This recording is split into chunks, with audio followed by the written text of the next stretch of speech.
said still holds true to this day, and I think even more so to this day than it did back in 1939. Our government has done way more than what he was doing back in 1939. So the chapter goes, in tribal times, there were the medicine men.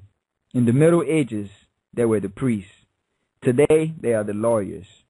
For every age, a group of bright boys learning their trade and jealous of their learning, who blend technical competence with plain and fancy hocus pocus to make themselves masters of their fellow men.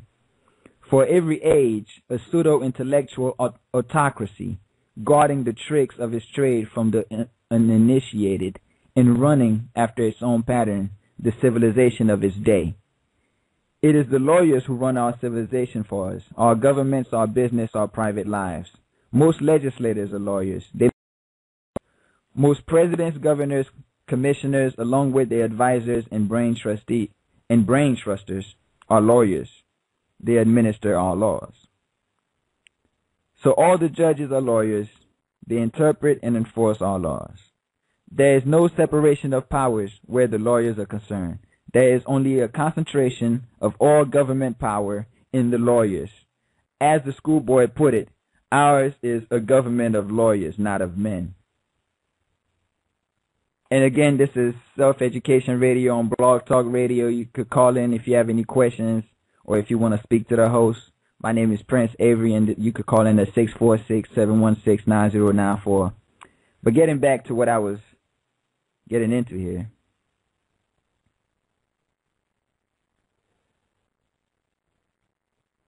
It is not the businessmen, no matter how big, who run our economic world.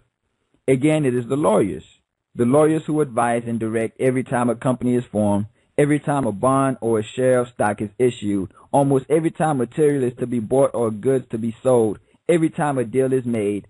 The whole elaborate structure of industry and finance is a lawyer-made house. We all live in it, but the lawyers run it. And in our private lives, we cannot buy a home or rent an apartment. We cannot get married or try to get divorced. We cannot die and leave our property to our children without calling on the lawyers to guide us. To guide us incidentally through a maze of confusing gestures and formalities that lawyers have created. How convenient. Objections may be raised immediately that there is nothing strange or wrong about this. If we did not carry on our government and business and private activities in accordance with reasoned rules of some sort, we would have chaos, or else a reversion to brute force as the arbiter of men's affairs. True, but that's beside the point. The point is that it is the lawyers who make our rules and a whole civilization that follows them or disregards them at its peril. Yet the tremendous majority of men who make up that civilization are not lawyers. Pay little heed to how and why the rules are made. They do not ask. They scarcely seem to care which rules are good and which rules are bad, which are help and which are a nuisance, which are useful to society and which are useful only to lawyers. They shut their eyes and leave to lawyers the running of a large part of their lives. Of all the specialized skills abroad in the world today, the average man knows least about the one that affects him the most. Now, did you catch that? Of all the specialized skills abroad in the world today, the average man knows the least about the one that affects him the most, about the thing that lawyers call the law. A man who will discourse at length about the latest cure for A man who would discourse at length about the latest cure for streptococci infection or describe in detail his allergic symptoms cannot begin to tell you what happens to him legally, and plenty did when he got married. A man who would not dream of buying a car without an intricate and illustrated description of its mechanical workings will sign a lease without knowing what more than 4 of its 44 clauses mean and why they are there. A man who would not hesitate to criticize or disagree with a trained economist or an expert in any one of a dozen fields of learning will follow unquestioning and meek whatever advice his lawyer gives him. Normal human skepticism and curiosity seem to vanish entirely whenever the layman encounters the law. There are several reasons for this mass submission. One is the average man's fear of the unknown and of policemen. The law combines the threat of both. A non-lawyer confronted by the law is like a child faced by a pitch-dark room. Merciless judges lurk there, ready to jump out at him. Ignorance of the law is no defense, is what they say. So cowed and perforce trusting, he takes his lawyer's hand, not knowing what false step he might make unguided, nor what punishment might then lie in wait for him. He does not dare display either skepticism or disrespect when he feels that the solemn voice of the lawyer telling him what he must do or must not do is backed by all the mighty and mysterious forces of law and order, from the Supreme Court on down on the cop on the corner. Then too, every lawyer is just about the same as every other lawyer.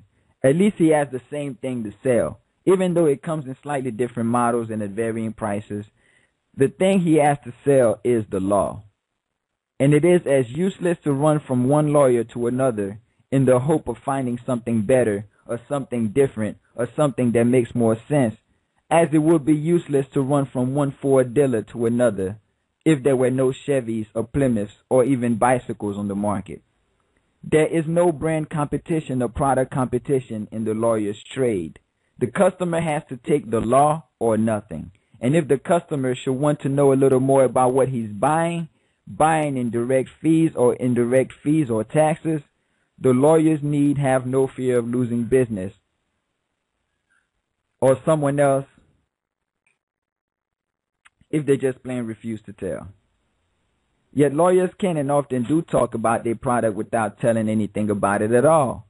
And that fact involves one of the chief reasons for the non-lawyer's persistence.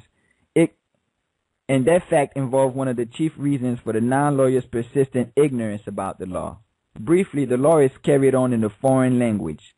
Not that it deals, as do medicine and mechanical engineering, with physical phenomena and instruments which need special words to describe them simply because there are no other words. On the contrary, law deals most exclusively with the ordinary facts and occurrences of everyday business and government and living. But it deals with them in a jargon which completely baffles and befoozles the ordinary literate man who has no legal training to serve him as a trot. Some of the language of the law is built out of Latin or French words, or out of Old English words which, but for the law, would long ago have fallen into disuse. A common street brawl means nothing to a lawyer until it has been translated into a felony, a misdemeanor, or a tort.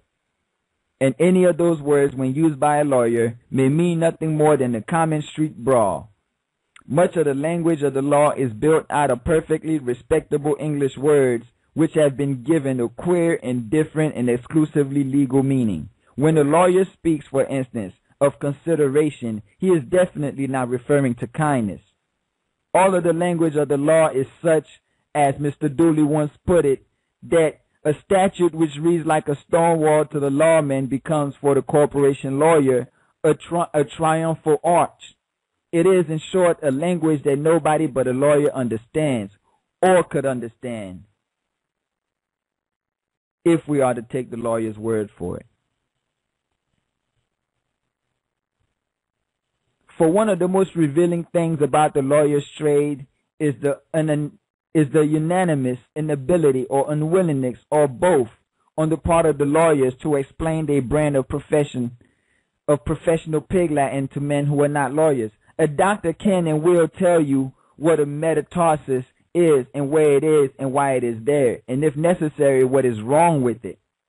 A patient electrician can explain to the satisfaction of a medium-grade mentality how a dynamo works. But try to pin down a lawyer, any lawyer, on what jurisdiction or proximate cause or equitable title, words which he tosses off with authority and apparent familiarity and which are part of his regular stock of trade. He can't explain those words to you. If he does not dismiss your question summarily with, "You're not a lawyer, you wouldn't understand," he would disappear into a cloud of legal jargon, perhaps descending occasionally to the level of a non-legal abstraction or to the scarcely more satisfactory explanation that something is so because the law says that it is so. That is where you are